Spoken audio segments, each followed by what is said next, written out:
airway and breathing, right? Not the circulation part and the disability and exposure. But anyway, we'll touch on that also a little bit because all have to come hand in hand. So I will concentrate on the airway and breathing. So you all have to know something before this and something after this also, but we'll do that, cover that in the subsequent lectures. So we have to understand the critical anatomical and physiological differences in children compared to adults, and we have to go by the structured approach, right? So always think about the structured approach. So A, B, C, D, E approach, right? And recognize the signs of respiratory distress and respiratory failure, and describe and perform initial airway and breathing interventions, and understand the indications for advanced airway management, right? Right. Okay. What are the differences in children compared to adults? Right? We know that the airway, there will be anatomical problem, there will be functional problem and physiological problems. Right? So the airway is narrower in children, right? Narrower in children, and it is prone to obstruction. So if they have calculated if the edema of the airway increase by 1 millimeter, the obstruction can increase by 60%. Right? So I don't know how that calculation is done, but you all should know. It has to do with the, I think, the pi r or 2 pi r or whatever that, and the resistance, the lumen space and all those things. So the wall thickness, if it increases by 1 millimeter, obstruction increases by 60%. So that is a lot of increase in obstruction. So that is why it is narrow. That's why we are telling that airways are narrower. And you all know that the tongue is large and the ports are oblique in children, and so the obstruction, it is easier to obstruct.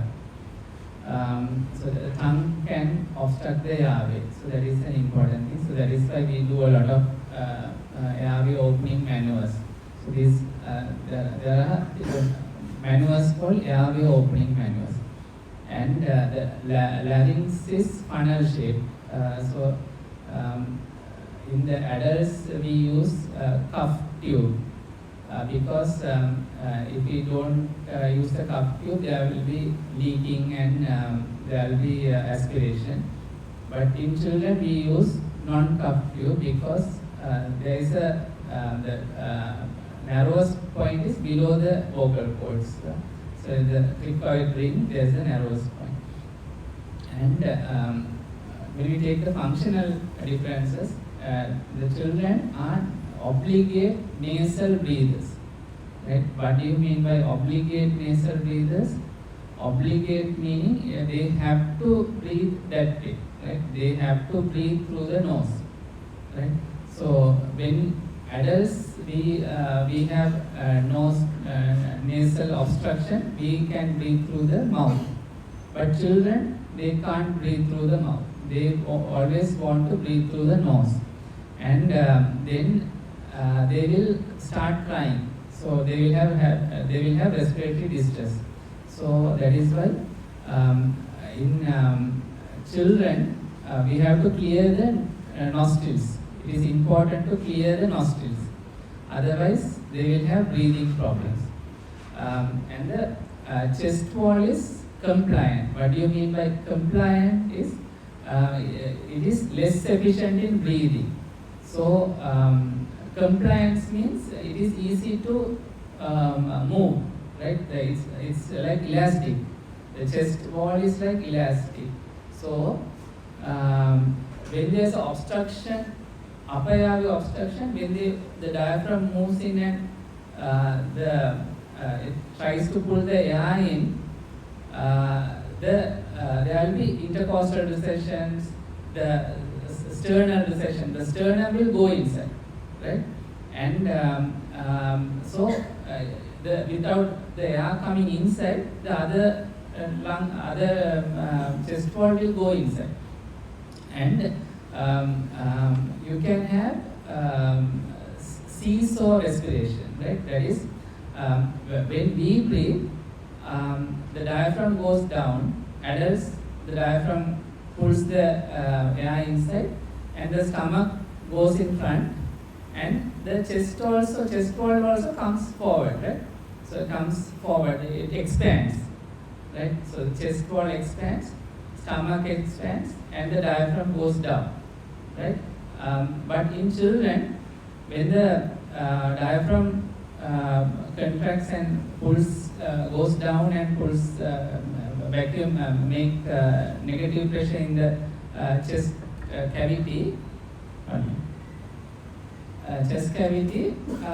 that might not happen. The lungs might not expand. So you can see abdomen going up, but the chest going down, right?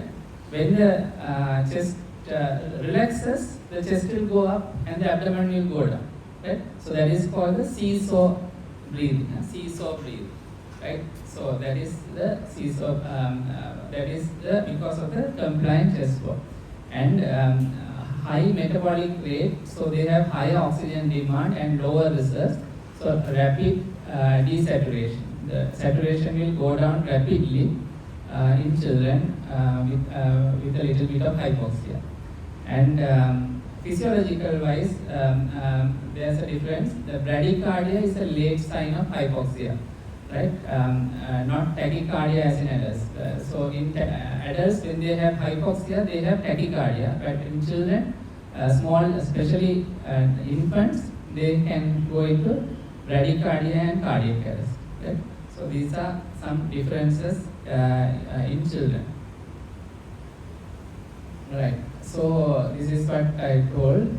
There can be narrow nostrils, large tongue, loose teeth, compressible floor of the mouth. So this area is also very compressible. So that also affects the resuscitation.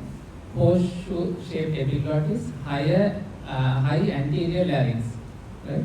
So high anterior. So these are the anatomical differences. So we have to understand the differences in children. And also, among children also, infants and older children are different. So infants, they have a large occiput, right? Occiput is large.